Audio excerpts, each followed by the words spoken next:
ជំហានទី7ចាប់ផ្ដើមធ្វើសកម្មភាពដោយភាពឆ្លាតវៃអ្នកបានយល់ពីច្បាប់នៃហេតុនិងផលបើមានរឿងអ្វីមួយកើតឡើងគឺវាមានហេតុនិងផលរបស់វា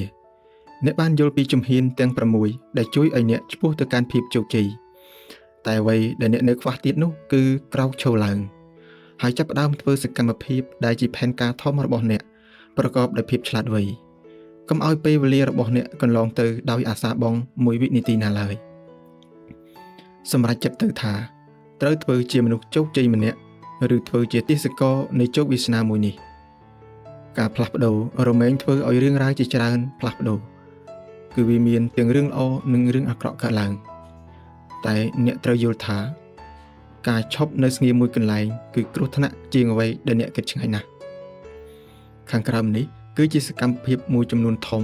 ដែលអ្នកត្រូវយកចិត្តទុកដាក់ចាប់ដើមសរសេរទស្សនវិស័យនិងផែនការដាក់ក្នុងសៀវភៅកត់ត្រារបស់អ្នកបំបែកផែនការធំរបស់អ្នកឲ្យទៅជាបំណែកនៃផែនការជាមួយនឹងពេលកំណត់ដែលអ្នកត្រូវការសម្រាប់ឲ្យផែនការទាំងនោះបានសម្រេចបំបែកបំណែកផែនការទាំងនោះឲ្យទៅជាសកម្មភាពប្រចាំខែប្រចាំថ្ងៃចាប់ផ្ដើមយកផែនការសកម្មភាពប្រចាំខែនិងថ្ងៃនោះមកអនុវត្តនិងវិយតម្លៃជារឿយៗចាប់ផ្ដើមអភិវឌ្ឍនិងដុសខាត់ខ្លួនឯងដោយផ្ដោតលើផែនការដែលអ្នកមានតាមរយៈការសិក្សាការអានការស្រាវជ្រាវនិងទទួលបទពិសោធន៍ថ្មីៗចាប់ដើមពីពេលនេះតទៅសេចក្តីសន្និដ្ឋានរួមសម្រាប់មនុស្សដែលរស់នៅលើโลกយើងនេះមិនថាស្រីឬប្រុសខ្មៅឬសជាតិសាសន៍អ្វីប្រកាន់ជំនឿអ្វីនោះទេឲ្យតែយើងប្រកាន់យកនៅការអភិវឌ្ឍខ្លួននិងស្គាល់ច្បាស់នៅផ្លូវដែលយើងត្រូវដើរយើងជាបុគ្គលដែលពិសេសវិសាលម្នាក់រួចទៅហើយជោគជ័យមិនអាចរត់ទៅរកមនុស្សណាដែលគ្មានការអភិវឌ្ឍខ្លួននិងដើរផ្លូវខុសនោះទេត្រូវដឹងក្នុងចិត្តថាពាក្យជោគជ័យនេះជារបស់មើលមិនឃើញនោះទេតែវាក៏មិនអាចឲ្យអ្នកយកវាមកបានដោយងាយៗនោះដែរសេចក្តីស្រមៃវែងឆ្ងាយដែលអាចคล้ายទៅជាការពិតបាននឹងមិនអាចកើតមាននោះទេចំពោះមនុស្សដែលដេកលង់លក់ដល់សែនយូរការធ្វើបដិវត្តលើខ្លួនឯងប្រៀបដូចជាពាក់ស្លាបហើរឡើងទៅលើមេឃដែលអាចឲ្យអ្នកមើលឃើញទឹកដីព្រៃព្រឹក្សាជួរភ្នំជ្រលងដងអូនិងមហាសាគរដ៏ធំធេងក្នុងโลกនេះអញ្ចឹងដែរមនុស្សគ្រប់គ្នាមានរបស់វិសេសវិសាលមួយដែលខ្លួនឯងមិនដឹងនឹងចាប់អារម្មណ៍វាគឺជាប្រាជ្ញានិងការគិតដ៏អស្ចារ្យដែលអាចកែប្រែវាសនាធ្វើឲ្យពិភពលោកមានការប្រែប្រួលបានឲ្យតែយើងចេះប្រើប្រាស់វាប្រកបដោយប្រសិទ្ធភាព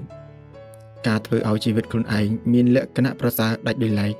ដែលបង្ហាញបានតាមរយៈសកម្មភាពដែលអាចបង្ហាញបានតាមរយៈភាពជោគជ័យគឺជាកត្តាចាំបាច់ក្នុងការរួមចំណែកធ្វើឲ្យសង្គមរបស់អ្នកមានកេរ្តិ៍ឈ្មោះនិងរីកចម្រើនដ៏យូរអង្វែងហើយនៅលើโลกយើងនេះមានតែរបស់ពីរមុខប៉ុណ្ណោះដែលស្ថិតថេរជាអមតៈនោះគឺប្រវត្តិសាស្ត្រនិងកេរ្តិ៍ឈ្មោះបើអាចទុកឈ្មោះរបស់អ្នកបានក្នុងរបស់ណាមួយក្នុងចំណោមទាំងពីរមុខខាងលើនេះគឺអ្នកជាមនុស្សដែលអស្ចារ្យខ្លាំងណាស់ទៅហើយតែបើសិនជាជាប់ឈ្មោះក្នុងប្រវត្តិសាស្ត្រក្នុងផ្នែកបំផ្លាញវិញនោះសូមគម្រប់បញ្ចូលថ្មីព្រោះរបស់ទាំងពីរខាងលើនេះត្រូវការរបស់មួយទៀតដែលយោងឲ្យគប់ភ្លើងបំពឺភ្លើងនោះមានពន្លឺដ៏ត្រចះត្រចង់និងអាចឲ្យមនុស្សម្នាគ្រប់គ្នាឃើញយ៉ាងច្បាស់បានគឺពាក្យគុណធម៌សរុបសេចក្តីមកភាពជោគជ័យមិនថាតែសម្រាប់អ្នកដឹកនាំប្រទេសជាតិអាជីវកម្មជំនួញឬការងារនោះទេវាចាំបាច់ត្រូវឲ្យអ្នកបង្កើតវាឡើងបើសិនជាគ្រប់អ្វីទាំងអស់លើโลกនេះព្រំលិខិតឬទេវតាជាអ្នកកំណត់នោះមនុស្សនិងជាតិសាសន៍ទាំងអស់នឹងមិនមានការប្រកួតប្រជែងមិនមានសង្គ្រាមលោកនោះទេតែយើងបានឃើញស្រាប់ហើយថាសង្គ្រាមធំទាំងពីរលើកសម្រាប់មនុស្សជាតិអស់ប៉ុន្មាននាក់គឺមិនតិចជាង77លាននាក់និងរាប់រយលាននាក់នោះទេហើយតើចំនួនពលពតដែលកើតឡើងនោះស្លាប់ប្រជាជនខ្មែរអស់ប៉ុន្មាននាក់ជាការពិតគឺមិនតិចជាង 1.7 លាននាក់នោះទេដូច្នេះនេះគឺជាកត្តាដែលបញ្ជាក់យើងឲ្យឃើញថាមានតែមនុស្សយើងនិងខ្លួនអ្នកទេដែលអាចធ្វើឲ្យប្រទេសជាតិនិងមនុស្សជាតិដើរឆ្ពោះទៅមុខប្រកបដោយសន្តិភាពរីកចម្រើននិងជោគជ័យបានប្រការដែលសំខាន់នោះគឺអ្នកត្រូវ មានជំហានវិធីសាស្ត្រនិងយុទ្ធសាស្ត្រដ៏ត្រឹមត្រូវសម្រាប់ប្រតិបត្តិតែប៉ុណ្ណោះ